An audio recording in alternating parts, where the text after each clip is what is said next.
existentes. Desde o início, né, ou melhor, desde o primeiro momento em que se teve contato com religião, há 100 mil anos antes de Cristo, até os dias de hoje. Eu visitei em São Paulo 67 religiões diferentes. E a proposta aqui não é falar sobre religião.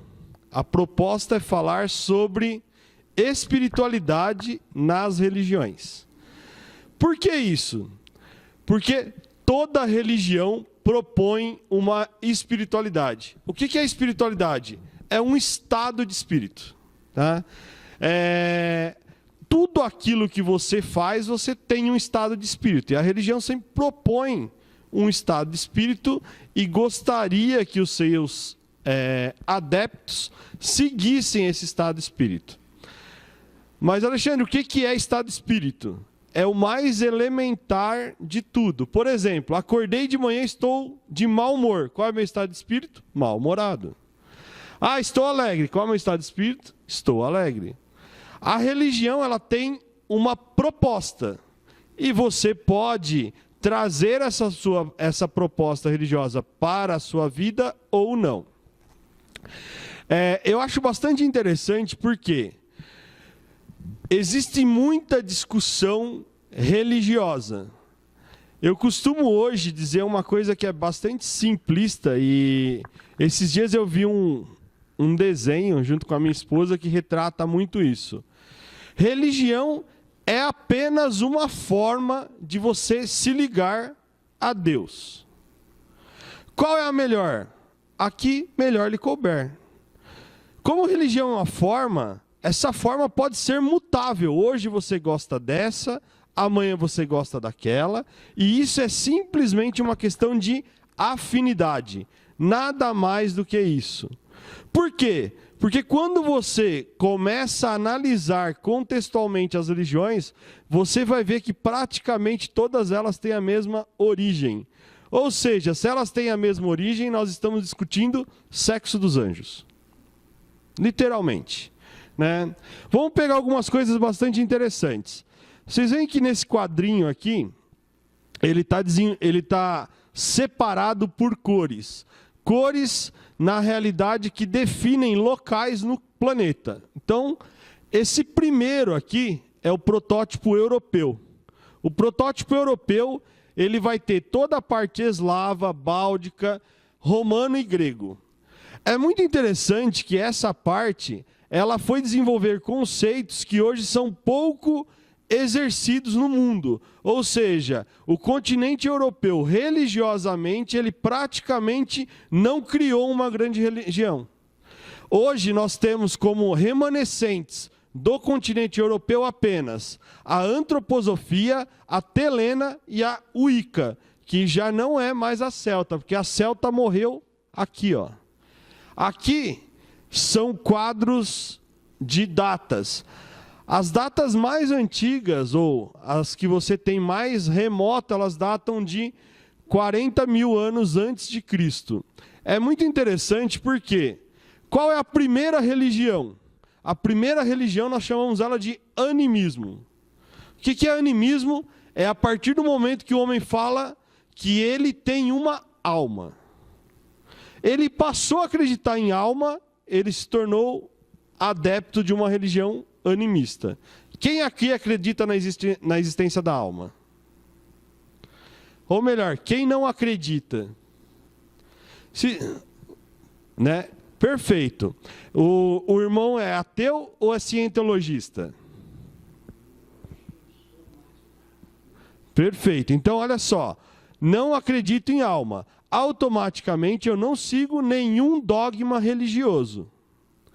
Né? Só isso. Terminou aí. Né? É muito interessante porque toda religião ela vai ser balizada em existir ou não a alma. O resto é detalhe. Por quê? Depois de animismo, então o animismo começa em 100 mil anos antes de Cristo, que o homem identifica, né, ou uma grande parcela do homem identifica que ele tem alma. Aí ele vai chegar em 40 mil antes de Cristo e ele vai começar uma divisão. Essa divisão vai começar a trabalhar panteísmo. o que é interessante? Quando ele vai trabalhar panteísmo, ele vai falar, olha, além de eu ter alma, existe um ser supremo. Então, quem veio primeiro, o homem ou Deus? Para o homem foi ele. Primeiro ele identificou que ele tinha uma alma.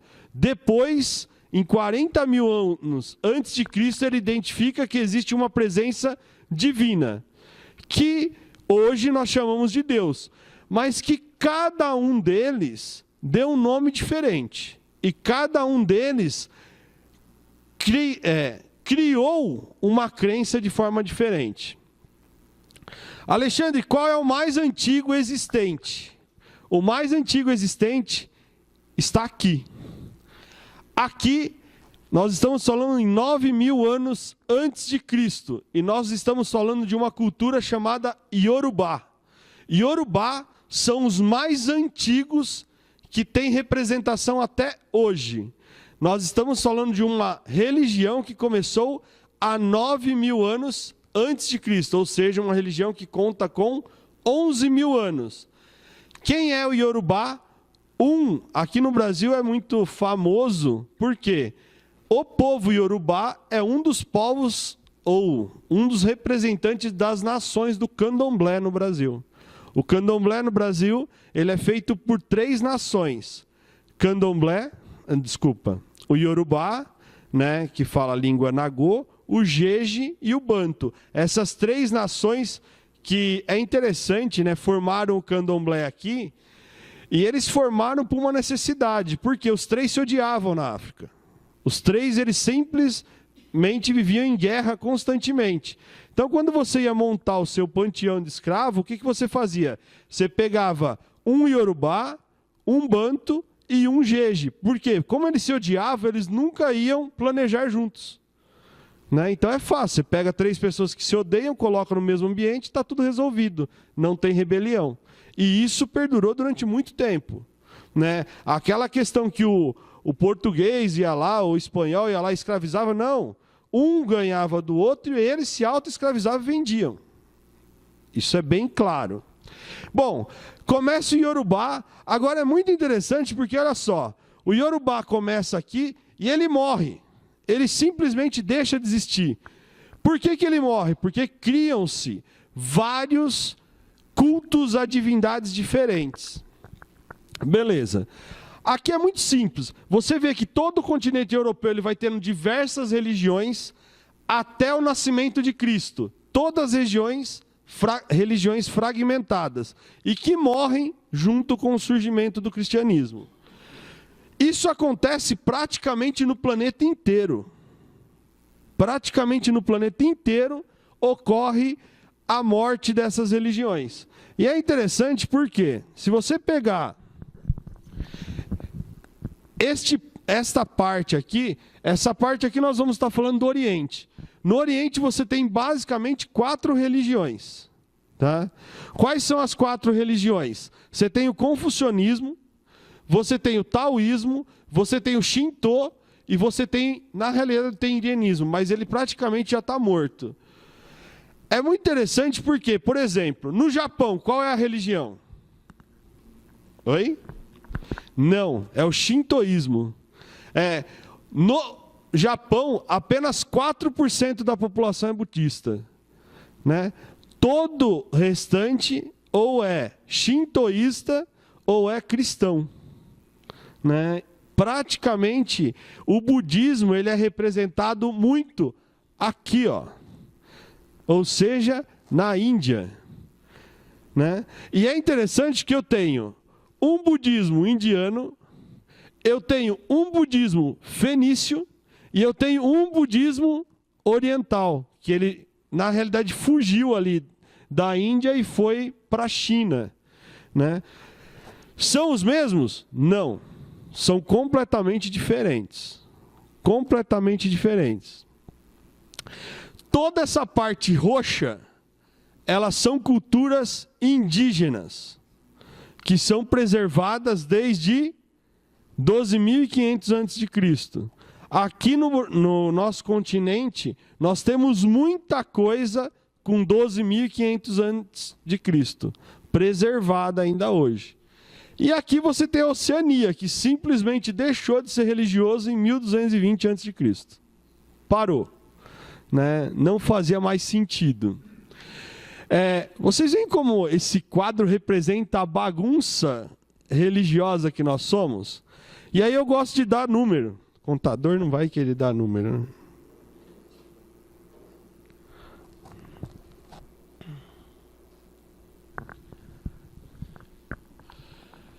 Distribuições das religiões no mundo. Esse quadro é de 1999. Detalhe, esse é o último quadro.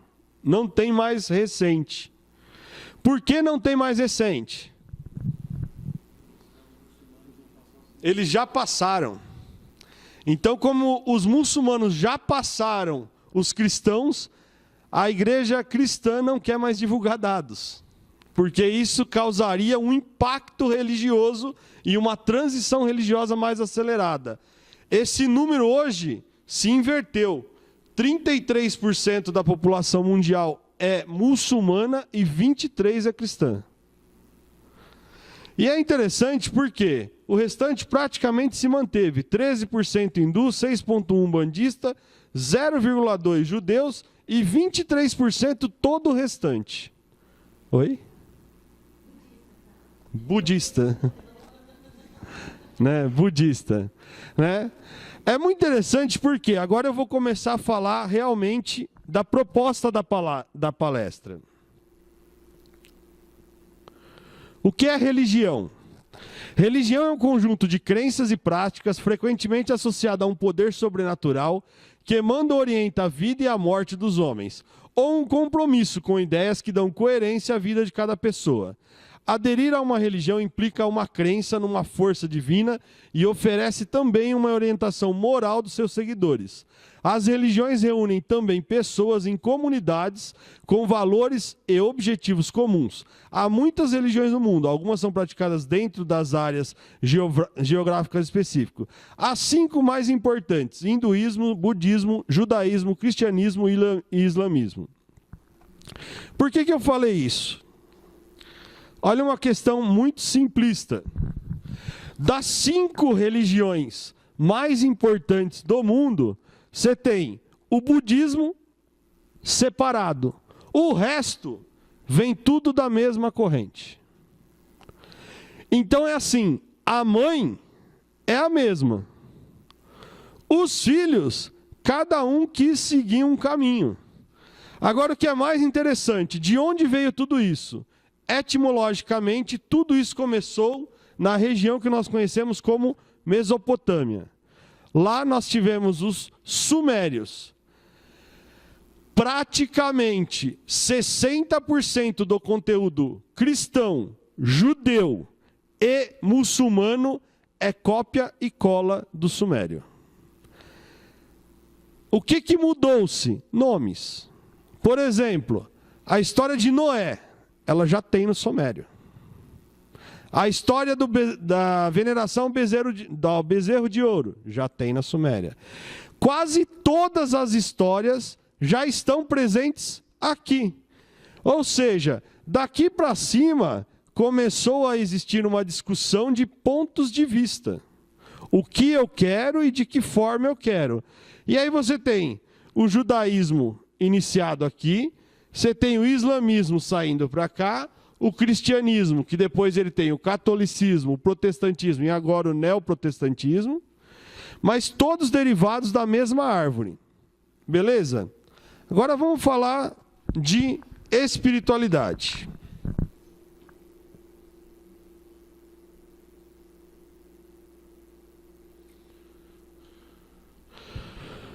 Por que é importante falar sobre espiritualidade? O que a religião propõe em termos espirituais? Olha só, eu não estou falando de crença. Eu estou falando o que ela propõe para que você viva no dia a dia. Eu não estou falando creia nisso ou creia naquilo. E as religiões, elas propõem um formato espiritual muito claro, só que hoje praticamente ignorado. Vamos pegar uma questão bastante simples. O mais antigo. Os textos mais antigos são os textos védicos, do hinduísmo. Qual era a proposta espiritual para os Vedas? A proposta espiritual para os Vedas é: cuide do seu corpo. Ou seja, a religião Veda propunha como espiritualidade o cuidado e o zelo com o corpo. Ela é a medicina mais antiga do planeta. O mais interessante, é utilizada até hoje. Alguém aqui já se tratou com Ayurveda? Né? É fantástico. Os Vedas acreditam... Olha, eu estou falando de uma coisa de 4.500 anos antes de Cristo que funciona até hoje. Tá? A Ayurveda propõe 3 biotipos. E ela fala quais são as suas facilidades e dificuldades do seu biotipo. Você fala, funciona? Muito. Muito. Então, a proposta dos Vedas é simplesmente o quê? Se cuide. Se você estiver bem, fisicamente, espiritualmente você também vai estar. Agora, o mais interessante, o princípio de toda doença começa na mente. Gente, eles estão falando de coisas há 4.500 anos que hoje nós estamos discutindo em psicanálise e psicologia. Ah, olha, toda doença tem um fundo emocional. O câncer, a maior parte do câncer, o fundo é emocional. Eu tenho dificuldade de lidar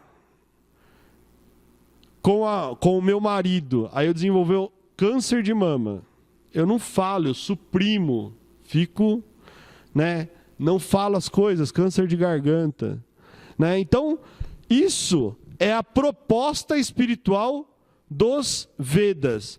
E é interessante porque é uma proposta muito recente, só há 4.500 anos. Agora, o mais interessante é o seguinte, ele explica por que você dorme mal, por que você come mal, por que você anda mal, porque, né? Se você pegar e simplesmente fazer a sua análise de dosha, ele vai falar por que você tem uma vida não bacana. Legal. Depois disso, né, olha só, lá você tem os Vedas, e os Vedas dominaram a Índia durante 1.500 anos. Aí você vem a sabedoria cultural e xamânica. Aí nós estamos falando em África, Europa, América do Sul, Norte e Ásia. Só sobrou a América do Sul. Princípios xamânicos. Eles foram muito fortes de 4.000 a 3.000 anos. O que esses princípios xamânicos propunham em termos de espiritualidade? Coabitação. É muito interessante porque a religião que mais foi presente nisso foram os celtas. Os celtas tiveram um apogeu mais ou menos por volta de 1.800 anos antes de Cristo. Então ele pega a base de sabedoria cultural e cria uma religião. Qual era a espiritualidade celta? O que a religião celta propunha? Receba bem. Olha que coisa simples. Por que receba bem?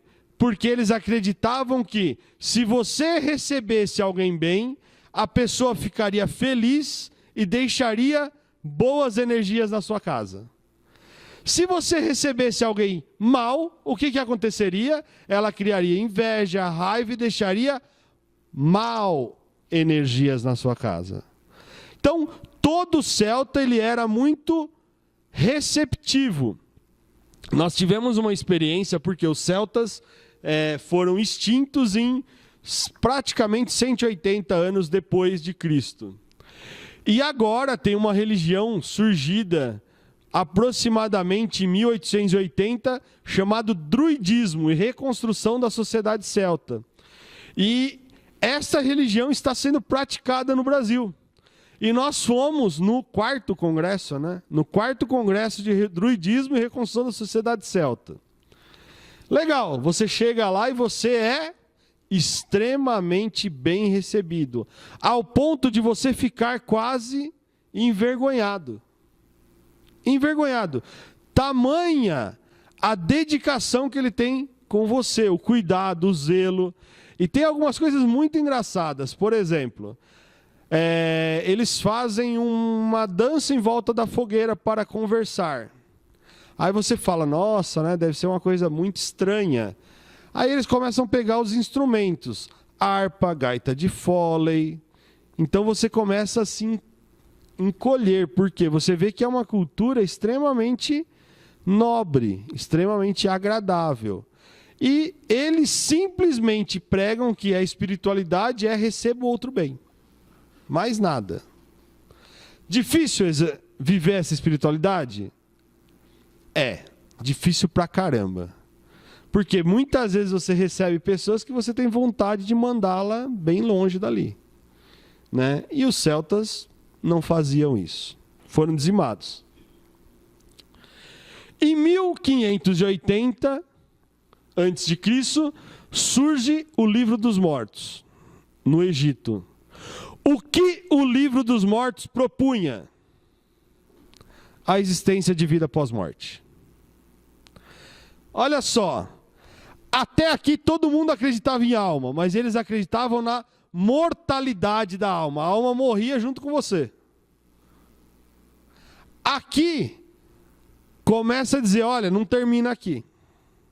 Então, com a existência do Livro dos Mortos, você começa a fazer o quê? Aquele processo egípcio de mumificação para preparar o corpo para a sua vida pós-morte. Vocês já viram uma escrita em algum trono de algum faraó para os desafios pós-morte? Aquilo era o bem mais caro que existia no Egito Antigo. Ou seja, um sacerdote na época, ele ensinava o que você tinha que fazer depois de morrer. O Livro dos Mortos era o maior livro de sabedorias do que fazer após morto. E as pessoas pagavam por isso, muito dinheiro. Então, para vocês terem uma ideia, a primeira escala no Egito era comerciante. Um comerciante, para ter um papiro básico, ou seja, simplesmente para não ser dizimado no primeiro momento de morte, ele deveria trabalhar cerca de 4 anos. Tá? Para ter um papel desse tamanhozinho escrito. Tá? Então, olha só. O que ele propunha? Pode fazer o que você quiser, você vai ter uma outra vida depois. Morto. Aí chega o I Ching. O I Ching é uma derivação do taoísmo. E aqui tem uma questão muito engraçada e eu acho isso fantástica. O que o I Ching discute? Lei das 11 cordas. Ponto de observação. Olha só, nós estamos falando de 1350 a.C. discutindo física quântica. Ele está discutindo ponto de observação. Então, o I Ching fala que você pode ter até 64 pontos de observação. E ele propõe o quê? Toda vez que você for viver uma determinada situação, olhe por esses 64 pontos. E escolha qual é o mais valoroso para você. Então, o que ele prega? Ele prega, não tome atitudes rápidas. Ele prega o fim da emoção. O I Ching não é uma religião que permite a emoção. Por quê? Se você tem que parar e olhar 64 possibilidades de ação, dá tempo de você fazer alguma coisa com raiva? Você vai ter que parar, olhar 64 formas. Aí você fala, olha, eu estou em dúvida entre a 3 e a 24ª. Aí você para, não, a 3 é a melhor. Aí você faz. Então, o que a espiritualidade do Xing prega é: pense 64 formas diferentes. Né? Por isso que é muito fácil, né? O cara desistiu já de ter raiva. Concorda? 64 dias depois, ele nem lembra o que aconteceu mais. Então, o estado de espiritualidade dele já mudou completamente.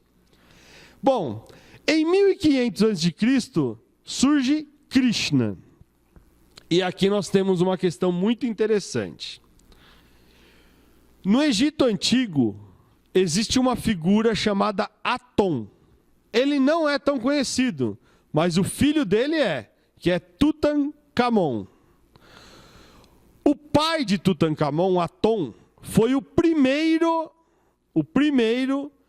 a criar uma religião que falava de amor. Então, para ele, o amor era a questão mais importante. Então, se você amasse, ou seja, se teu estado de espírito for ame ao próximo como a ti mesmo, tudo estaria bacana.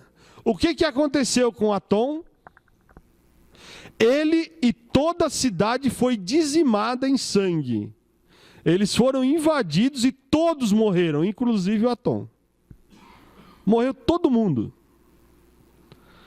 Uma religião baseada no amor. Depois disso vem Krishna, no hinduísmo, baseado novamente no amor. Segunda tentativa. Krishna se tornou o quê? Uma lenda. E não um exercício. Então, olha, teve Atom, que deu ruim, morreu todo mundo. Krishna virou uma lenda, e aí nós continuamos.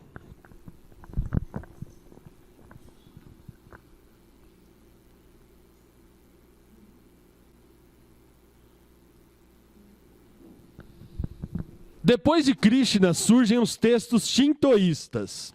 Nós estamos falando em 1500 anos antes de Cristo. O Shinto surge no Japão. E é muito engraçado porque qual é a base do shintoísmo? Ou seja, qual é a espiritualidade do shintoísmo? Contemple a natureza. Você fala, nossa, que lindo, pois ela pode te matar. Gente, você está numa ilha que tem 16% dos cataclismas do planeta. Você acha que ele podia ter uma religião com uma espiritualidade diferente? Tudo acontece lá. Lá tem terremoto, lá tem furacão, lá tem vulcão, lá tem... Ou seja, a religião ali define o estado de espírito que ele tem que ter. Se ele não contemplar, ou seja, escutou um barulho, viu que é tsunami, corre que você vai morrer. O vulcão vai explodir, corre que você vai morrer. Né? Tremeu a terra, corre que você vai morrer. Então é assim, o Japão ele se prepara, ele cria todo um estado de espírito para resistir a clima. Então o estado de espírito... E é muito interessante porque o shintoísmo é uma das religiões que tem um dos maiores panteões que existem. Né? Você tem Deus, e você tem Deus para tudo que você imaginar. Tem Deus, por exemplo, para a pedra que tem musgo. Entende? Por quê? Tudo tinha que ser venerado de alguma forma se fosse dar problema. E aí eles começam a cuidar, criam um estado de espírito para se preparar para cataclismas. Isso é muito forte até hoje. Né? Legal. Aí nós chegamos eu falo na esfera problemática. Nós chegamos no judaísmo. Algum judeu aqui? Não. Pode falar mal, então. Eu brinco, né? O Ricardo sabe que eu brinco bastante. Por quê? Tudo no mundo foi o judeu que fez. Você pode pegar assim, né? Ele vai falar que tudo é... Não, era um judeu. Ah, isso era um judeu, não sei quem era um judeu. Ah, aconteceu porque era um judeu. Então é assim, o judaísmo, ele é a primeira das religiões depois da Suméria e Babilônia. Ele é o primeiro que surge. Então ele é o pai. Ele é o pai. Só que tem uma questão muito interessante. O que o judaísmo propõe? E o judaísmo tem uma proposta de espiritualidade muito bacana, porém muito problemática. Por quê? o judaísmo propõe: se protejam, se cuidem. Ou seja, ele já é cerceanista por natureza. Quem é de fato judeu? O filho de uma mãe judia. Ele é de fato, porque se ela é judia e nasceu dela, eu tenho certeza que ele é judeu. Né? Isso está no Torá. Desse eu não tenho dúvida. Filho de um pai judeu, pode ser que seja judeu. Eu não posso dizer que ele é. O povo judeu é um povo tão separado que nós fazemos uma medição anual chamada IDH.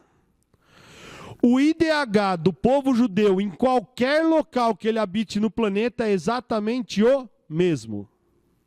Ou seja, ele não se mistura. E isso vem da religião. A religião não permite essa mistura. É muito curioso porque discussões sobre Terra Santa, isso eu nem entro porque é uma discussão para louco, né? Eu costumo brincar. Mas esse cerceamento, né, de entrada de outros é o que cria muito problema para o judaísmo. Ele não tem uma abertura. É o povo de Israel que foi banido e aí começa toda uma história.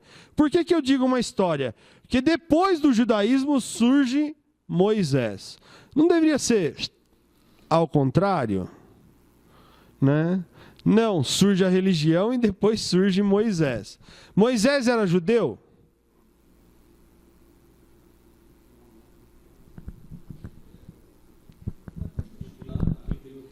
Então, olha só. Por religião, é bem provável que Moisés seja Yorubá. Por quê? Quando ele sai do Egito, ele vai para onde? Para a África. O que tinha na África? Yorubá. Só Yorubá.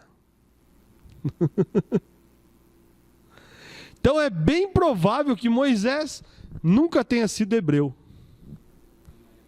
Não. Né? Agora, no contexto histórico, tem que encaixar ele como hebreu. Senão não dá história. Isso é um problema. Né? Por que eu falo isso? Olha só. É uma questão de cronologia. Está vendo onde está o Egito aqui? Se Moisés saiu daqui, não tinha hebreu ainda. Então, você só tinha Yorubá. Então é bem provável que Moisés nunca tenha sido, nem sequer sabido do que era um hebreu. É assim, data é muito fácil de você lidar com ela. Né? E detalhe, todas essas datas têm comprovação histórica. Quando surge Moisés, e Moisés teve uma importância muito grande, porque ele propôs uma espiritualidade diferente. Qual é a espiritualidade proposta por Moisés? Se você não fizer o que está escrito nessa lei, você está na roça. Agora é interessante porque não tinha ainda você vai para onde. Não existia inferno nessa época. Não é curioso? Né? Porque o inferno surge por volta de 400 depois de Cristo. Até então não existia inferno. Nem demônio, nada disso existia. Foi criado depois. Então, se eu descumprisse as tábuas da lei, qual seria a minha punição? A morte. Aqui. Ou seja, não existia a questão de olha, você não será perdoado, você vai para o inferno. Não tinha nada disso. Então assim, tem aqui 10 mandamentos. Quem fez foi Deus. Se você não seguir, eu te mato. Tanto que É muito interessante, Moisés faz o primeiro sacerdote judeu, que é o irmão dele. Né? Moisés não era sacerdote. Ele faz o primeiro sacerdote e fala: meu irmão, você fica aí segurando o povo, que eu vou lá buscar a tábua da lei e volto. E ele começou a demorar. E aí o irmão dele falou: ó, a gente tem que acalmar o povo. Pegou um bezerro e falou: vamos adorar esse bezerro. Moisés, quando desce da montanha com a tábua da lei e vê eles adorando o bezerro, o que Moisés faz? Tem um piti, quebra a pedra e mata todo mundo que adorou o bezerro. Excelente início espiritual, né? Você já começa bacana. Mate todo mundo que seja contra aquilo que você prega. Eu falo dessa forma, os judeus ficam literalmente possessos. Mas isso é o que está escrito. É simples desse jeito. Eu não posso ir contra. Se eu vou ter a minha espiritualidade ligado a uma tábua de obrigações legais, é uma escolha minha. Bacana. Não obrigue que todos a tenham. Nós costumamos dizer que o contrário de uma verdade é outra verdade. A minha verdade pode ser diferente da sua, só isso. Depois você tem aqui você tem Salomão, que para a gente tem um contexto bastante grande. Quem foi Salomão? Dentro do contexto histórico. Oi? Ele foi o criador da seguinte doutrina, né, espiritual. Você tinha uma conduta espiritual a partir da existência. Salomão cria a existência do templo. E aí você começa uma parte que é assim: você precisa ter uma ligação com o templo para poder seguir a lei. Se você não tiver essa ligação, você não pode seguir a lei. Depois você tem Orfeu. Orfeu chega e fala: olha, tudo está errado. Tudo está errado. Você tem que pregar a coisa mais importante para você, que é: seja feliz. A que custa? Não importa. Você está feliz? Está tudo certo. É muito interessante que essa religião praticamente não durou, porque todo mundo ficou feliz e foi embora. É interessante, ela só durou 300 anos. Mas existiu. Aí você chega em Lao Tse. Olha só, eu tenho Xing lá em cima e eu tenho Lao Tse aqui embaixo. O I Ching é a forma que eu leio o Tao.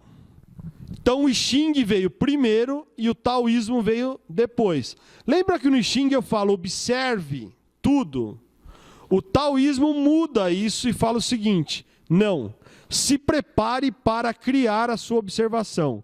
Ou seja, use o Tao para fazer as escolhas para a sua vida. Espiritualmente planeje. Né? Então ele cria a espiritualidade do planejamento. Mahavira vai começar a questão da espiritualidade do desprendimento, que depois vai acabar no budismo e principalmente no budismo tibetano, né, que é o Zen budismo, que é assim: a espiritualidade se abstenha de tudo. Tudo, inclusive família. Não dá para viver assim. Entende? É muito interessante porque eu adoro uma praticante do Zen budismo, que é a Manja Coen. Adoro, vou lá, ouço ela por horas. Monja, a senhora tem marido? Filho? Trabalho? É muito fácil você ter uma relação espiritual sem ter entrepostos. Eu costumo dizer que é muito fácil você ter uma espiritualidade aflorada escondido dentro de uma caverna na ilha isolada do mundo. A partir do momento que você começa a ter uma vida cotidiana, as suas escolhas ficam mais complexas. Então é assim, é uma filosofia linda, porém pouco efetiva. Ah, eu vou me desprender de tudo. Vou. E vou reclamar de tudo. Ah, olha, eu não vou poder tomar um bom vinho, eu não vou poder comer uma boa comida, eu não vou...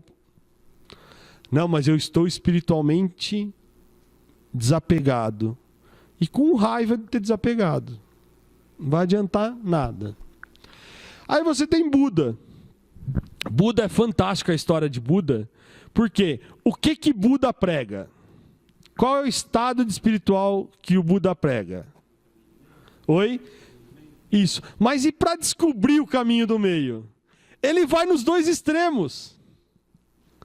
Então é assim, é fácil falar sigo do meio, mas para isso você tem que ir totalmente à esquerda, depois totalmente à direita, para saber onde é o meio.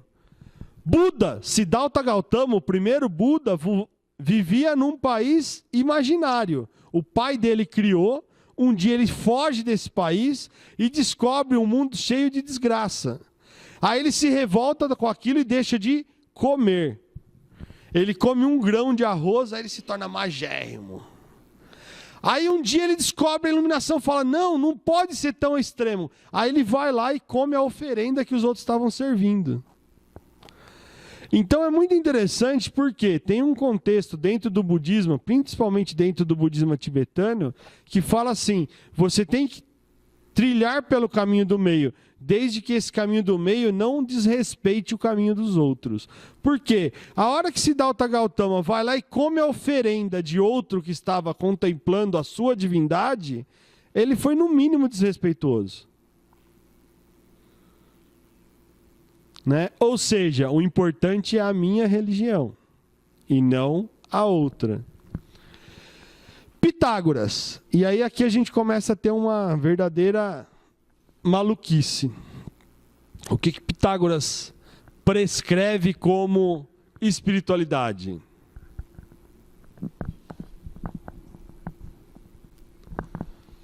Pitágoras vai definir muito bem a lei do hermetismo. E aí nós vamos ter um problema muito sério, né? Por quê? Eu falo que essa religião é a religião que mais vai fazer nós pensarmos nos próximos anos. E olha que Pitágoras já está há um bocado de tempo morto.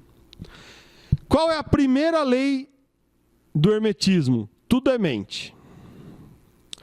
Se tudo é mente, tudo aquilo que você pensa, a sua consciência entende como ação e lhe dá. Então olha só, se a tua consciência tem a capacidade e o poder gerador de tudo, se eu pensar, minha vida está uma porcaria, ela vai entender que isso é o teu desejo e vai devolver tua vida com muito mais porcaria. E é interessante porque são 7 leis. A primeira fala, tudo aquilo que você pensar, ou seja, o seu estado espiritual, enquanto pensa, define a forma que você vai se relacionar com a vida. Gente, é muito presente isso, porque você vê o tempo inteiro as pessoas, pense positivo, né? Deixa de pensar tanta porcaria, né? E a gente está falando de Pitágoras. Depois você vem para Confúcio. É muito interessante porque Confúcio, ele começa a falar o seguinte: o que eu não faço? O que eu não faço? Então olha só, Pitágoras vem e fala, eu penso e eu determino o que acontece. Confúcio vem e fala, o que eu deixo de fazer? Sócrates vem e começa a pirar totalmente, tanto que se mata, né?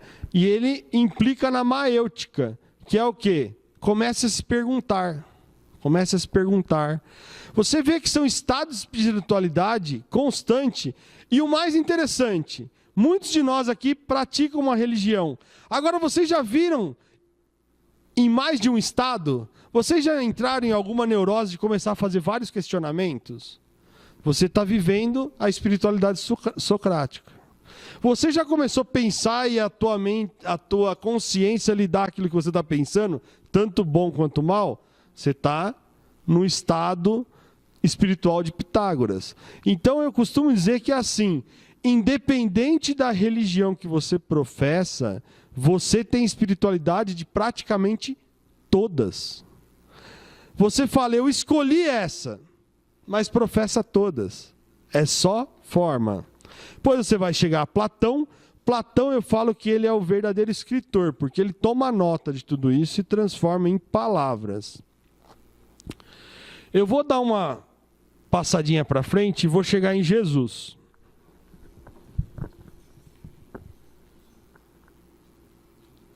Até pelo adiantado do horário.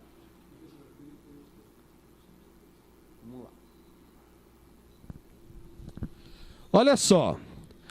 Jesus foi o terceiro, ou a terceira tentativa da espiritualidade através do amor. Ame ao próximo como a ti mesmo.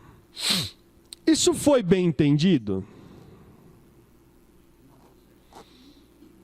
Né? Porque olha só, até hoje, é isso que é pregado nas religiões cristãs. Como texto, sim. Como pregação, não. Porque você quer ver uma coisa? Jesus falava de pecado.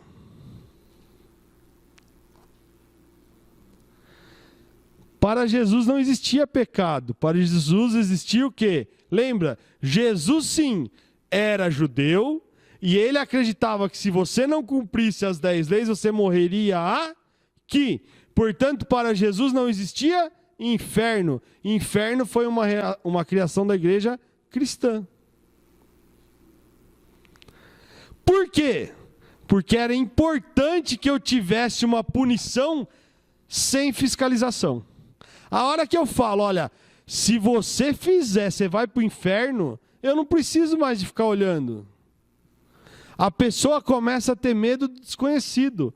E aí eu criei uma segunda espiritualidade que não ame ao seu próximo. Tenha medo. Tenha medo. Você vai para o inferno. É uma espiritualidade bastante controversa. Bastante controversa. Aqui surge Maomé. E aqui eu gosto de falar muito. Por quê? Por que é muito interessante o surgimento de Maomé? O que é o Alcorão? O Alcorão é um livro de práticas de convivência. Como eu vivo. Então ele é um livro muito completo, muito completo.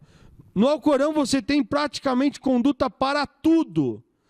Para alguém que está perdido, o que eu preciso? Eu preciso que me digam como agir. Por isso que o Islã cresce tanto. Porque a pessoa, quando ela começa a buscar um sentido para a vida, ela tem um livro que fala, tá aqui, siga desse jeito que vai dar joinha. Então, a proposta espiritual do Islã é simplesmente o quê? Viva com essas regras que vai ser tudo legal. E é tudo legal. Lá tem receita para tudo. Quer ver uma coisa interessante? Eu acho muito legal, eu sou um bandista, vocês viram? No Alcorão tem lá uma regra, vamos colocar dessa forma, como desmanchar uma magia feita com cabelo. Está lá, escrito por Maomé. Pode ser útil. Como negociar uma venda, como conversar com a mulher, Então você começa, por isso que o Islã cresce tanto, porque ele simplesmente lhe dá um caminho para quem está perdido. E é interessante que aí você depois tem a reforma protestante. Claro, claro.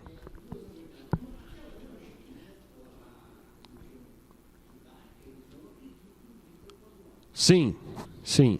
Não há. Isso.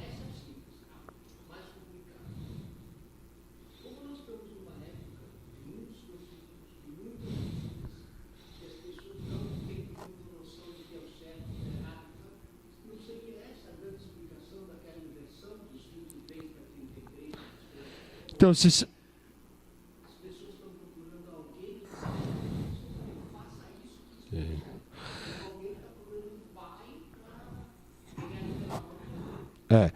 É exatamente. Você quer ver uma coisa interessante? Eu tenho conversas bastante divertidas com o judeu. O judeu ele não acredita na vida após morte.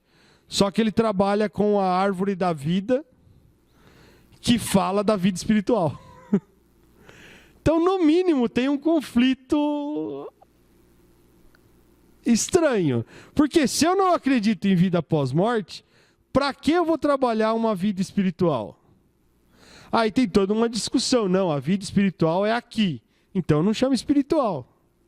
Não, isso define o meu estado de espírito. Não, isso não define o teu estado de espírito. É muito interessante porque quais são as 6 coisas que você deve fazer na árvore da vida?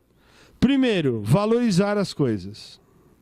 Segundo, aprender as coisas. Terceiro, entender as coisas. Quarto, realizar as coisas. Quinto, saber as coisas. E sexto, sentir as coisas. Se você fizer essas 6 coisas, a 7ª é ser feliz. Então, essa inversão, ou essa discussão é realmente isso. As pessoas hoje, elas buscam um estado de espiritualidade de conforto, né? E é interessante porque você vai ver agora...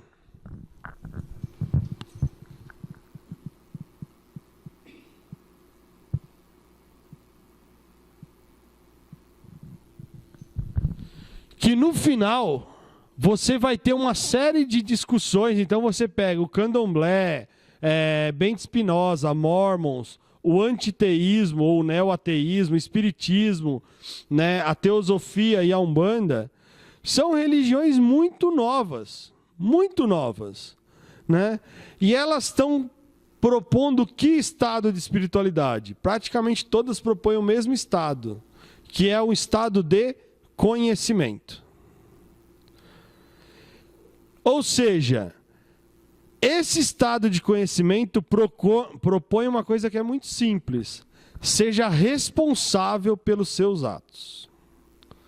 Não importa como você vai se relacionar, não importa o que você acredita, mas você deve se responsabilizar por tudo aquilo que acontece. Antes de abrir para as perguntas, eu vou colocar uma coisa bem simples. Na Umbanda, por exemplo, nós acreditamos em 7 coisas bastante simples e que agridem o nosso dia a dia. Quais são as 7 coisas que nós acreditamos? A primeira coisa, nós temos medo. Qual é o problema? Nós não sabemos do quê. Os nossos medos não são claros. A gente tem medo até daquilo que a gente não sabe o que é. Segunda coisa, nós temos vergonha. Vergonha são dogmas sociais. Eu não posso fazer isso porque os outros vão pensar o quê? Então eu condiciono minha vida a dogmas sociais. Terceiro, falta de autoconfiança. Eu quero que a coisa aconteça, mas não faço nada para que ela aconteça, porque eu não confio em minhas atitudes. Vocês viram que até aqui tudo eu estou falando de responsabilidade. Quarta, falta de amor próprio. De manhã eu me olho no espelho, em vez de ver a pessoa mais importante que existe na minha vida e dar um bom dia para ela, eu olho e falo, nossa, olha, você está gordinho, hein? Ou seja, eu mesmo me destruo.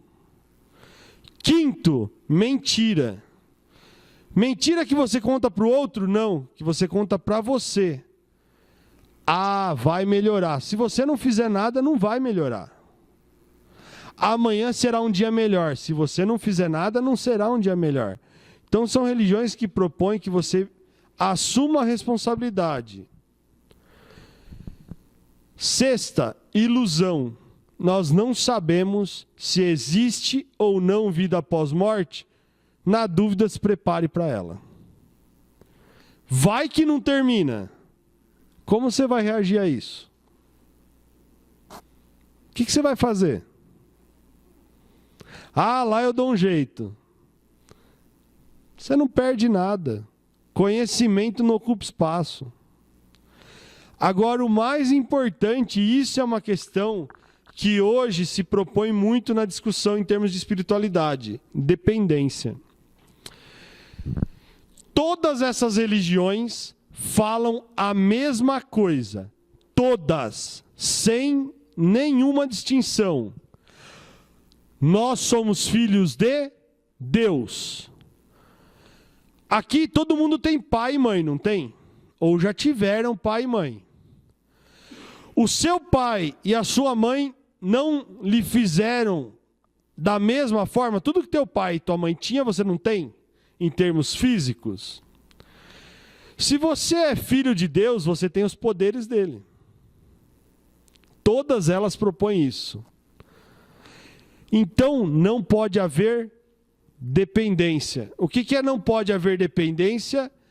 Eu consegui algo graças a Deus. Não, você conseguiu algo porque você acorda cedo, trabalha todo dia e por isso você tem algo. Eu não consegui algo porque Deus não quis. Não, você foi vagabundo, você não acordou, você não estudou, você não fez. Nós transferimos a responsabilidade para Deus. Nenhuma dessas religiões retrata esse estado de espírito. Todas elas retratam um estado de espírito diferente. E por mais incrível que pareça, vocês podem ver que quase todos os estados de espírito retratados em diversas religiões, nós fazemos. Nós fazemos. O tempo inteiro. Então a forma que você se relaciona religiosamente com uma ou com mais religiões, eu costumo dizer que todo conhecimento é um oceano. Se você fica preso, contido em uma religião, você é um aquário dentro de um oceano. Achando que todo o conhecimento está ali dentro daquele aquário. Você vê tudo que está em volta, mas não sai do seu aquário. Ok? Gente, fiquem à vontade para fazer as perguntas que vocês quiserem.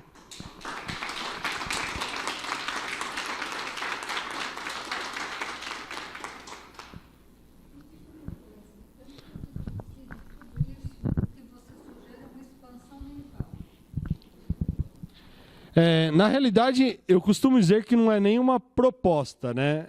Eu costumo falar que estado de espírito é estado de como você se sente.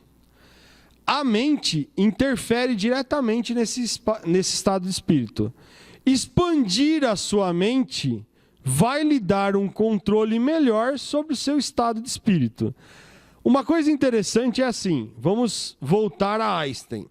Einstein diz que ele tem uma teoria chamada teoria da luz, onde ele vai calculando estágios de evolução mental. Ele acredita que se nós chegássemos a 16 ou 18%, eu não me lembro do número agora, nós não teríamos mais infelicidade. Hoje nós temos 10%, 10 a 12, vamos colocar assim.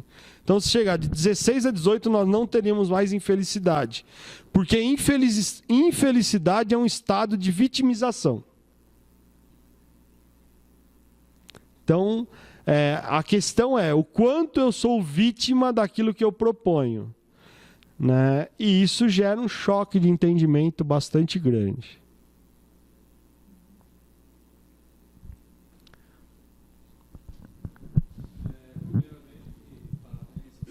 Obrigado. Obrigado. Obrigado.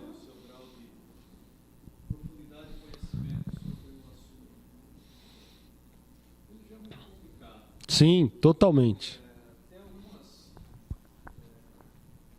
informações que veio por aí, e tem um livro que eu recomendo e não recomendo, chama Deus, Delírio. Sim, lindo. Ele vai falar sobre ilusão. Do Richard Dawkins, né? Ele é um biólogo inglês. Mas fiquei curioso a respeito do seguinte: a sua crença é humanista. Sim.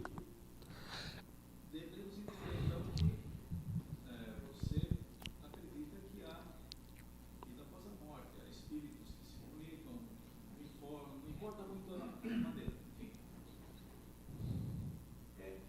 Como você pode ter certeza disso? É bastante simples, né?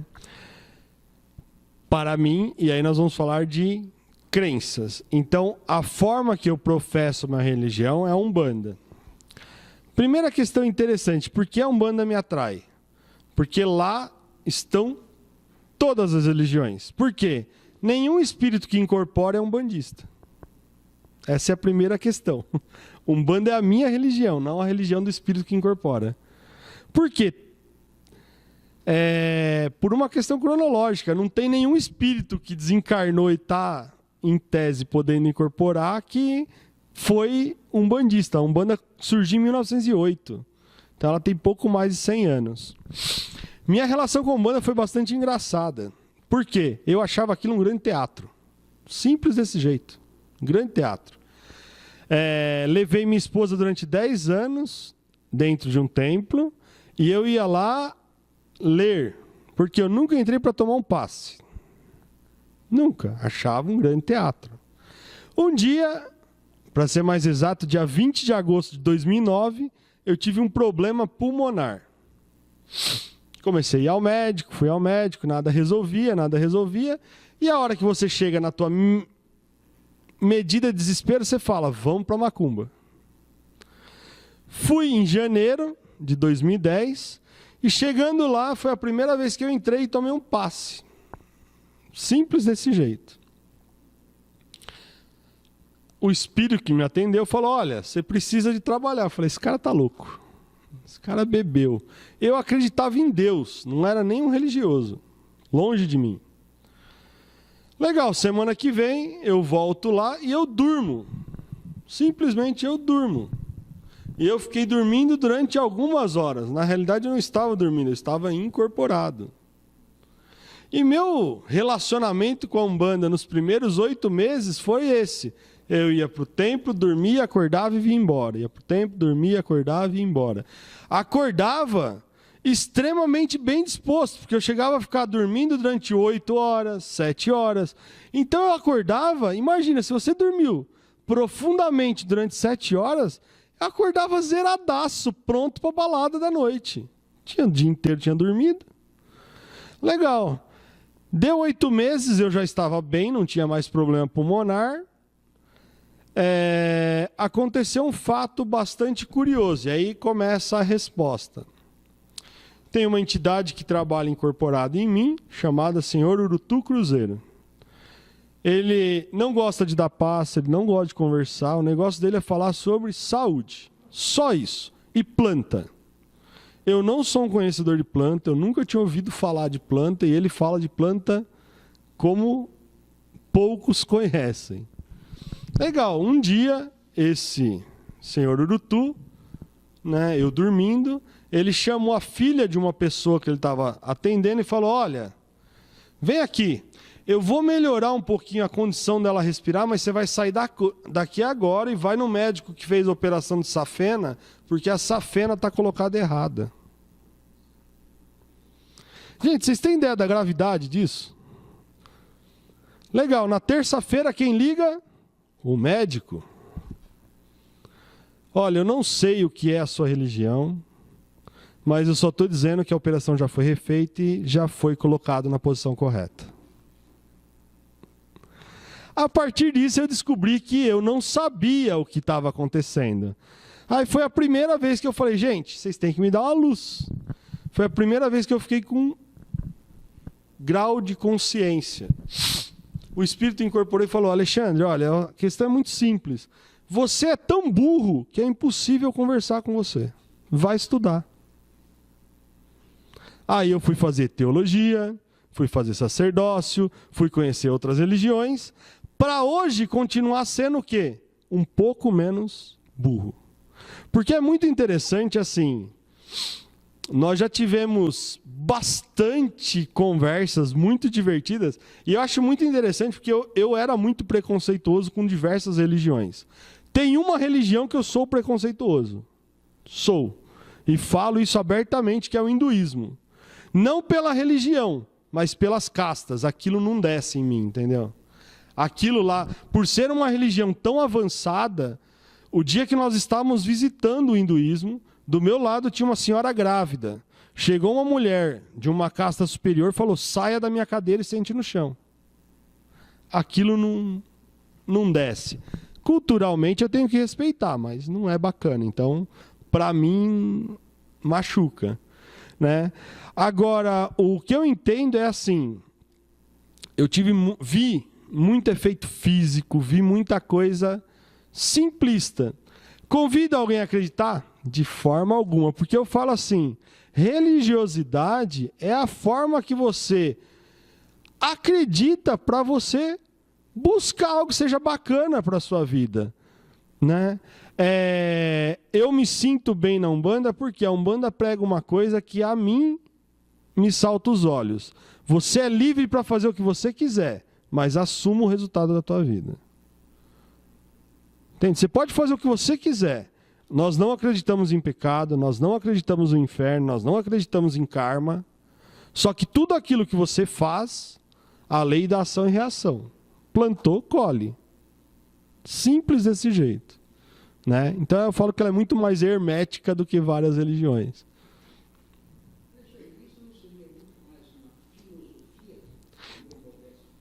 Então, não, porque ela tem forma, né? A diferença de filosofia e religião é forma. Por exemplo, espiritismo é uma religião? Não, né? É uma filosofia. Por quê? Você não tem uma forma de praticar. O estudo espírita, tanto que é assim, o nome de todo local que você pratica o espiritismo é Centro de Pesquisas de Allan Kardec. Então, a proposta espírita não é ser uma religião. Já a Umbanda, por exemplo, você vai chegar lá, você vai cantar para a Brigira, você vai fazer oração, e você tem um rito a ser praticado. Isso é o que muda de filosofia para religião. Se você não tiver forma, vai ser filosofia. O espiritismo também ele tem toda uma preparação. Então, mas não é eclética. Tanto que assim, isso é uma discussão, eu falo, dentro da Federação Espírita hoje se discute. Existem duas correntes dentro do espiritismo. Uma corrente que não quer ser religião e uma corrente que quer ser religião. Sim. Não. A incorporação existe desde o animismo aqui embaixo, né? A incorporação não valida a religião. Na realidade, eu falo que tudo que acontece antes da incorporação é que dá a forma, né? E no espiritismo, por exemplo, alguns locais você vai chegar e vai ouvir uma palestra. Em outros não tem a palestra, você vai e recebe um passe. Então, a proposta, isso está sendo bastante discutido dentro da Federação Espírita, é se será uma religião ou serão os dois. Poderão ter os dois.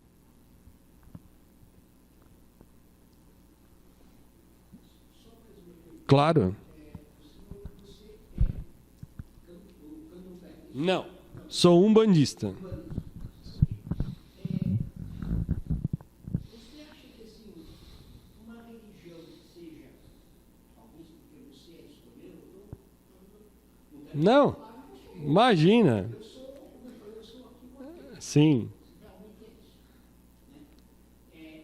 Você propõe essa religião que você escolheu porque você acredita que seja a melhor. Não. Eu proponho nunca. Isso. Mas não é a melhor. É a religião. Isso é muito interessante, eu acho que é fantástico. Qual é a melhor religião? É a religião que te faz um homem melhor. Então não existe uma religião melhor. Aquela religião que te faz uma pessoa melhor é a melhor religião. Também não. Porque assim, até a questão de empatia, por exemplo, eu tenho muita empatia pelo druidismo, mas não tem uma forma de culto. Ela não é uma religião formada ainda. Né? Tenho muita empatia pela religião celta, que não existe mais. Então, eu falo que não é uma questão. Eu falo o que me interessa muito na Umbanda é que ela é muito aberta. Lá eu posso estar conversando com espíritos que são hindus, celtas e qualquer outra religião. Então, isso me permite conversar com várias religiões. Mas nem por isso eu deixo de ir numa mesquita, nem por isso eu deixo de ir em nenhum outro lugar que eu me sinta bem. É muito interessante, a melhor palestra que eu escutei sobre Jesus foi dada por um sheik. Ele tirou a figura do Filho de Deus e colocou a figura do homem. E você tem que entender que... Oi? Perfeito. Eu acho que assim, do filósofo se for ver de uma forma simplista. Por que eu digo de uma forma simplista? Uma filosofia que dura 2000 anos sem ter um caráter de pregação é algo bastante interessante, porque ele era maêutico? Ou ele era hermenêutico? É muito interessante porque quando você vai discutir filosofia, ou você vai ser hermenêutico ou maêutico. Você tem duas correntes. Né? Jesus não permeia por nenhuma das duas. Nenhuma das duas. Ele não segue nem A, nem B. Sócrates era maêutico puro. Pitágoras, hermenêutico puro. Né? Então são questões bastante... Então eu falo assim... aquilo que te faz ser uma pessoa melhor, não para o mundo, mas para si mesmo, é o que vale a pena. Acreditando ou não em qualquer... Né? Porque estado de espírito não é acreditar em Deus. Estado de espírito é como você está hoje. Isso é espiritualidade. Espiritualidade é estado de espírito. Só isso. Não tem nada a ver com iluminação, divindade, assim por diante. Gente, muito obrigado. Foi uma honra bater um papo com vocês. Espero que vocês tenham gostado e que tenha gerado um pouquinho mais de conhecimento. Muito obrigado.